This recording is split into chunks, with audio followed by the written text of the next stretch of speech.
Alors, je suis Ève Azik et de l'entreprise Les Délices de Manroro, qui a été créée depuis 1988. Bonjour, je suis Annie Eva et je suis la fille de Mororo. Je l'accompagne. Alors, Manroro, c'est une entreprise individuelle qui a été créée depuis 88 et qui fabrique au départ des sirops, des confitures, des punchs. Et après, raison de santé, les punchs, ça n'allait pas pour la santé. Alors, j'ai dû décliner sur les punchs et augmenter sur le vinaigre, les confitures et les sirops. D'ailleurs, c'est d'où vient le nom, sirop Manroro. Voilà, c'est pourquoi tout le temps les gens posent la question, pourquoi Manroro? Est-ce qu'il y a un Roro? Non, c'est une partie de nom d'un produit, sirop, Madame Manroro. Voilà. Alors, l'entrepreneuriat existait dans la famille, c'est-à-dire grand-mère, maman, sans être ouvert. Alors, c'est de là que j'ai eu le goût, l'envie de me lancer sérieusement en m'affichant au grand public.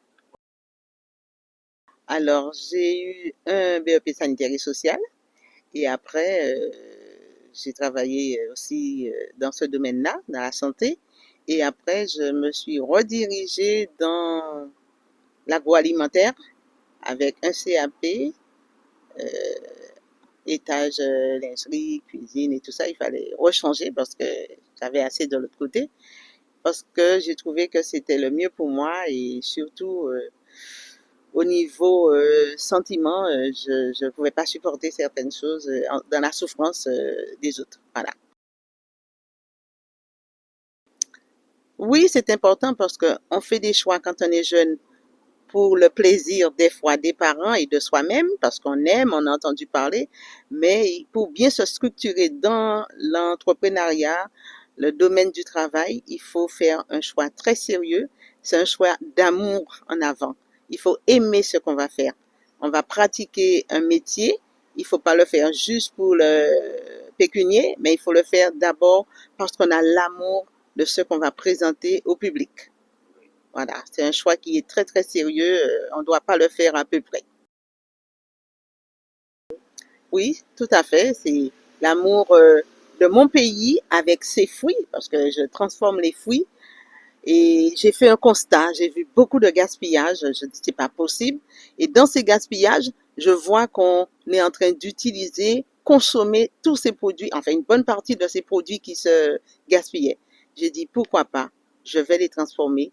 Je les aime d'abord pour moi là, pour les consommer. Eh bien, j'ai trouvé une façon de les mettre en valeur et d'appuyer aussi les producteurs qui me fournissent dans ces fruits, dans ces légumes, dans ces produits.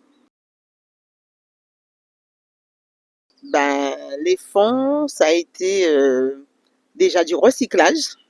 C'est un travail très laborieux, aller récupérer les bouteilles après les soirées, des restaurants, des boîtes, récupérer les bouteilles, enlever les étiquettes, les stériliser, les stocker et après travailler.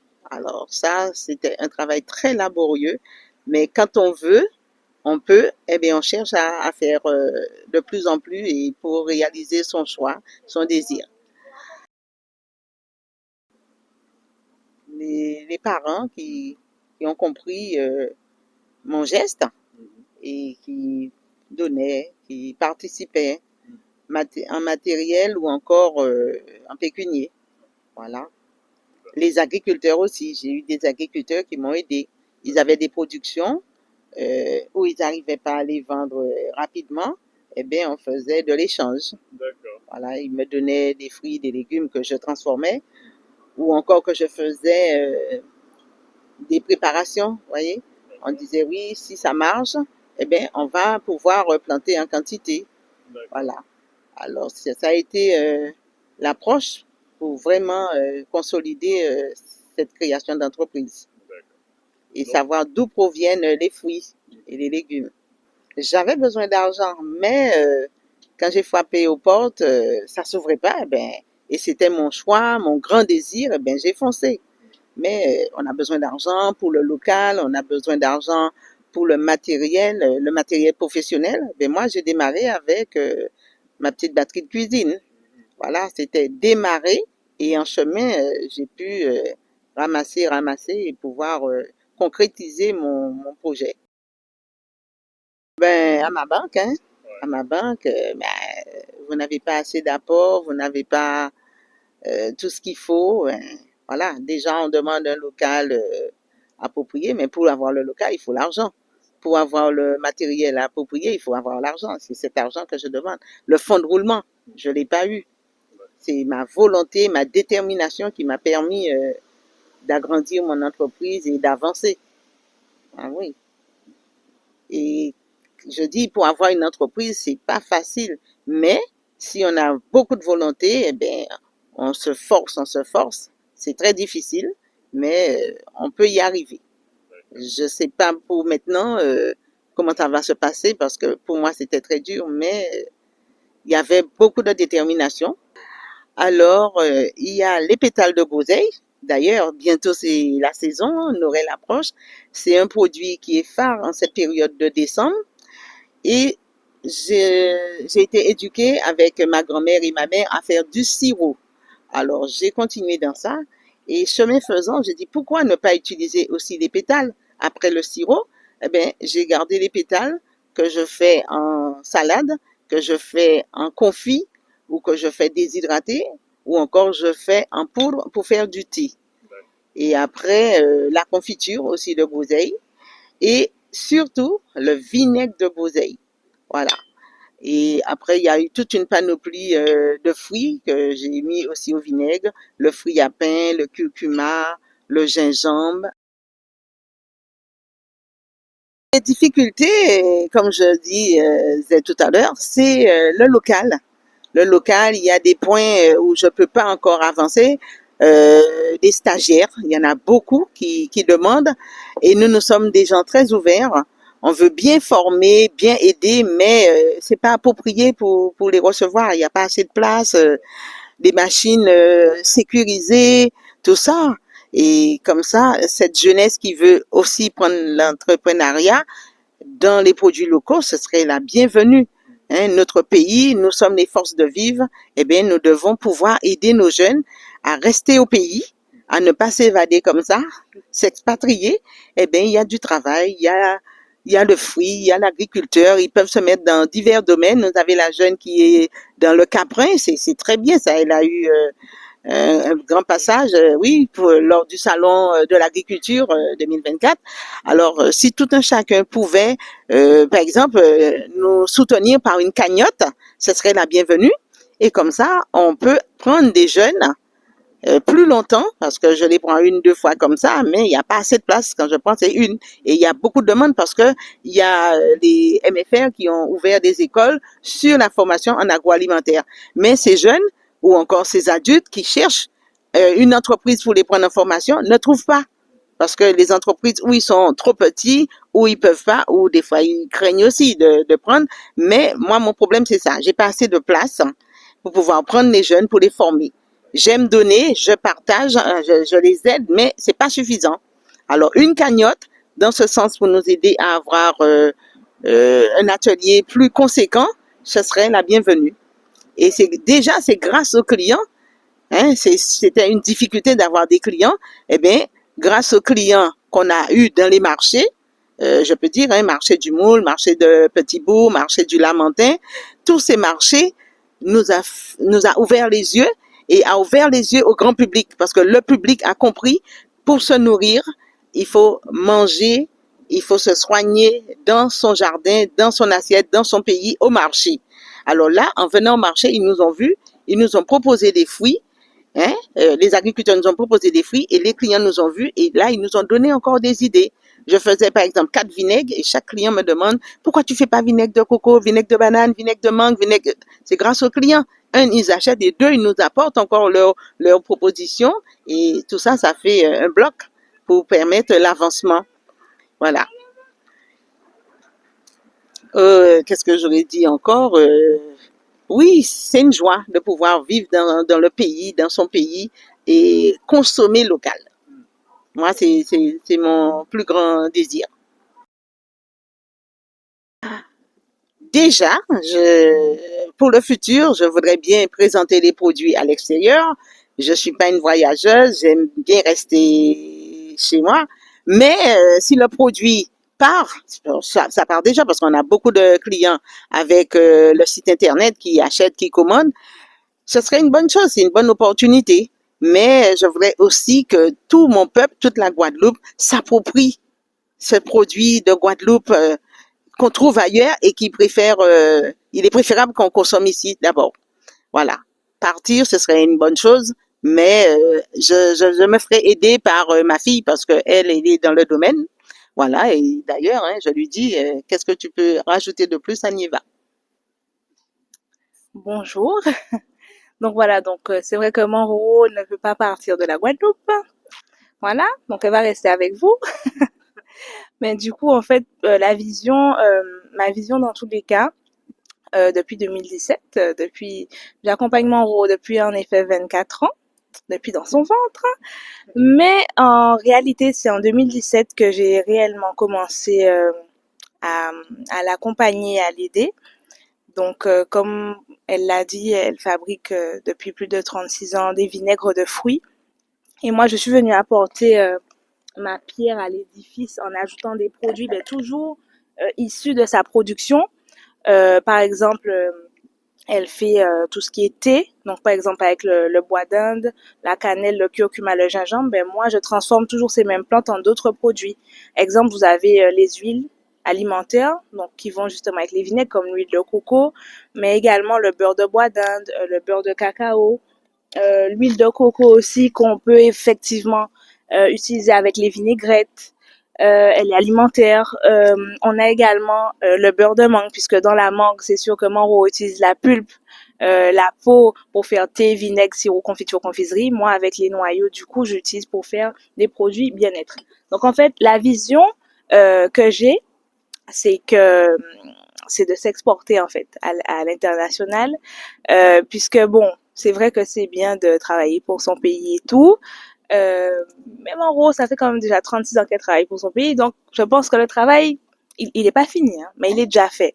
Et ma vision, c'est pour ça que j'ai commencé cette formation l'an dernier, c'est du coup dans le commerce international.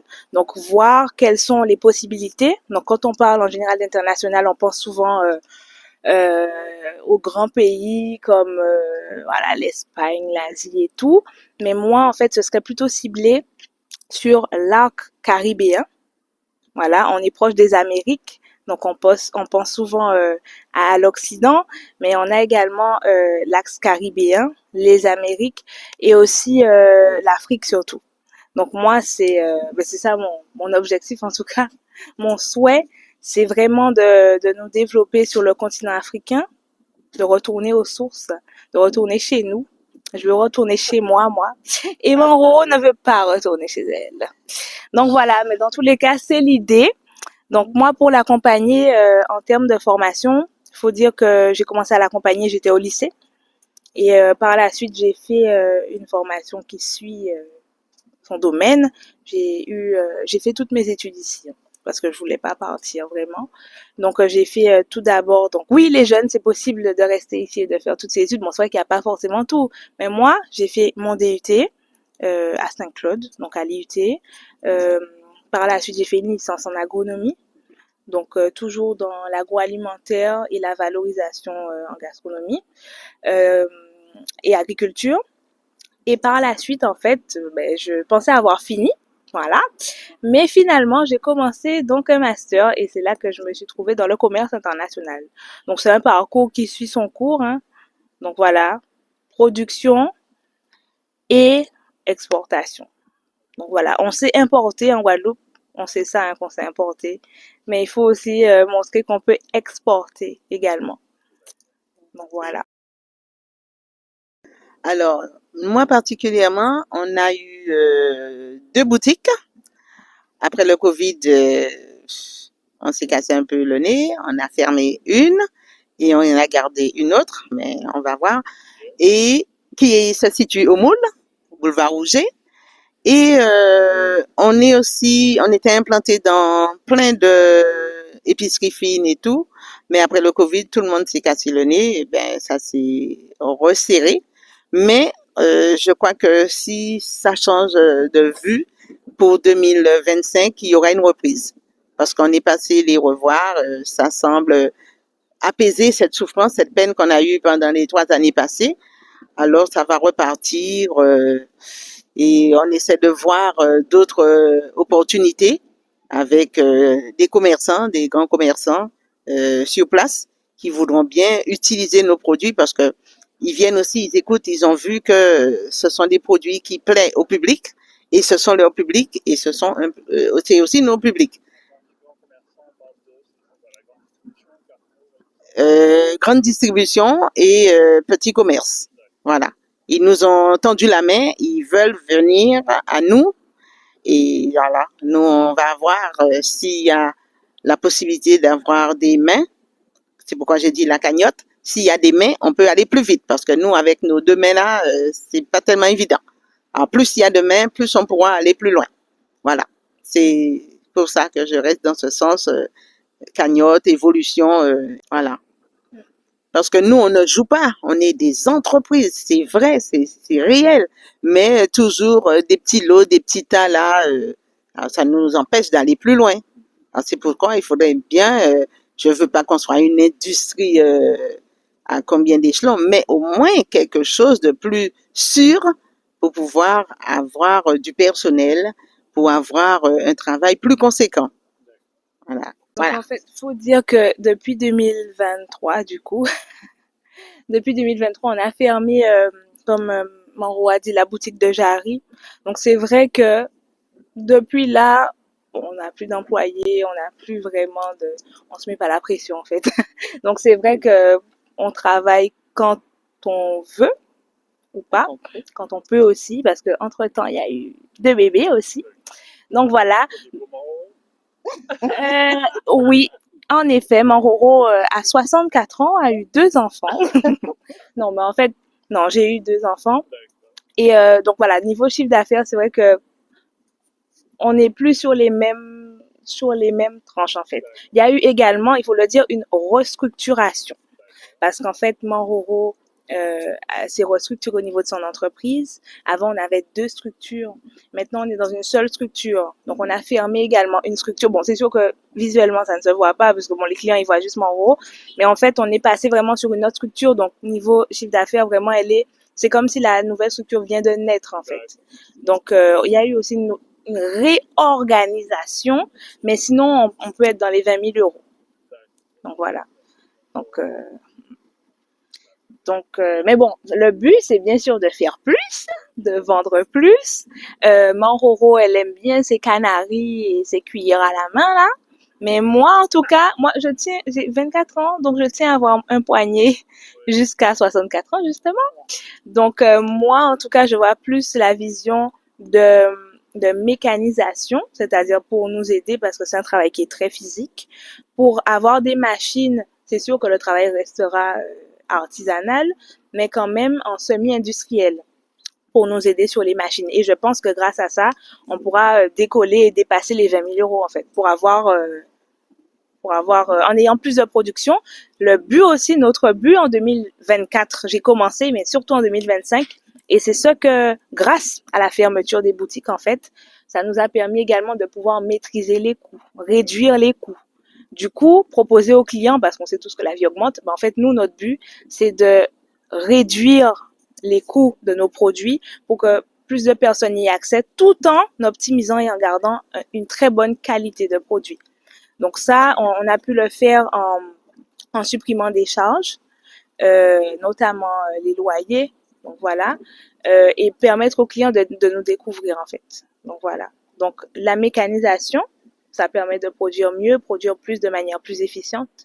Donc d'être à la fois efficient et efficace en fait.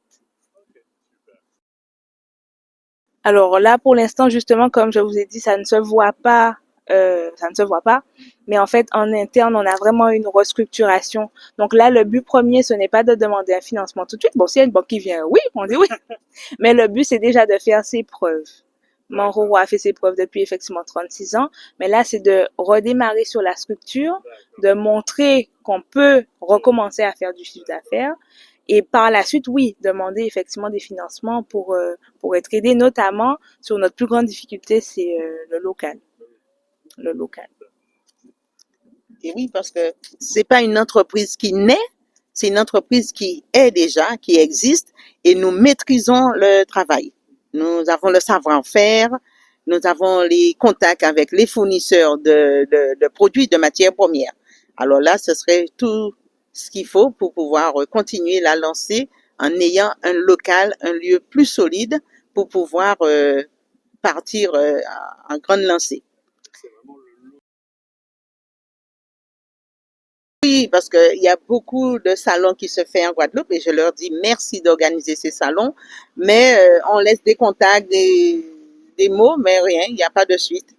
Et d'ailleurs, c'est pourquoi je félicite tous les gens qui nous ont invités dans leur salon. Par exemple, il y a le salon qui se fait au Lamentin sur le fruit à pain, c'est génial. Ça a permis aux gens de savoir que c'est un légume, c'est un fruit, parce qu'on lui donne les deux noms, fruits et légumes. Le fruit à pain, ça a repris sa place, hein, de savoir qu'on peut le manger, qu'on peut le boire, parce qu'on fait du jus, on fait plein de choses avec, et permettre à la population de se réconcilier avec. Qu'est-ce qu'il y a encore? Il y avait la fête de la banane qu'on a supprimée. Il y avait ici où on est là aussi le grand marché des produits pays qui se faisait. Ça se faisait par la grande maison de Basse-Terre, d'accord, qui faisait ce salon au mois de juillet. C'était un lieu pour retrouver tous les agrotransformateurs, leur savoir-faire. On invitait la Caraïbe à venir aussi pour montrer, échanger ce que nous deux nous faisons. Et ça nous aurait permis de faire un échange entre pays, même pour les fruits. Parce que des fois, nous, on n'a pas un fruit, on aurait pu le faire venir vers la Caraïbe, par exemple le gingembre, le curcuma ou autre. D'accord? Il y a le salon aussi qui se faisait à Basse-Terre, un grand salon, on a supprimé tout ça. Et tout ça, c'était des moyens pour permettre à un agrotransformateur de vendre ses produits, de se faire connaître et de partager avec le public. Et moi, je dis, si on pouvait refaire tous ces salons-là, ce serait une grande part de bien-être pour tout un chacun, agriculteur comme agrotransformateur, et même aussi les futurs euh, chercheurs d'emploi. Parce ils voient sur le marché ce qui se fait, et bien ça leur donne l'idée d'entreprendre dans ce sens-là. Et nous sommes là aussi pour donner la formation. Nous donnons une formation, mais sans être couverts, sans être entourés. Nous donnons notre savoir-faire et les jeunes repartent. Ils viennent chez nous en entreprise, ils prennent et ils s'en vont. On n'est pas reconnu pour dire que c'est une maison de formation, parce qu'il y a les maisons de formation, mais la formation théorique. Mais nous donnons la vraie formation, c'est la formation pratique. Parce qu'en théorie, c'est très bien d'écrire, de savoir, hein, mais savoir bien poser les pierres pour savoir 2 pierres plus 2 pierres, ça fait 4. C'est, voilà. Nous, c'est la réalité. Il faut les deux, mais en ayant la réalité, c'est encore plus, ça fait avancer. Voilà. Ils sont dévoués, ils ont envie, mais il y en a qui sont dégoûtés parce qu'ils ne trouvent pas. Parce que moi, je peux pas prendre 50, j'en prends un, deux comme ça par mois, mais ils ont peur qu'en voyant que on n'a pas pris les autres, est-ce que eux, quand ils vont créer leurs entreprises, ils voudront prendre des stagiaires, ils pourront, voilà.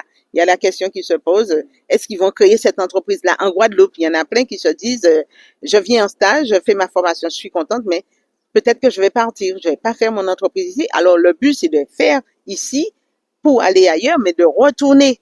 Parce que le produit qu'on travaille, c'est en Guadeloupe. Il faut pouvoir travailler dans son pays. C'est pas tout le temps qu'on doit s'expatrier comme ça et la Guadeloupe se vide de ses enfants.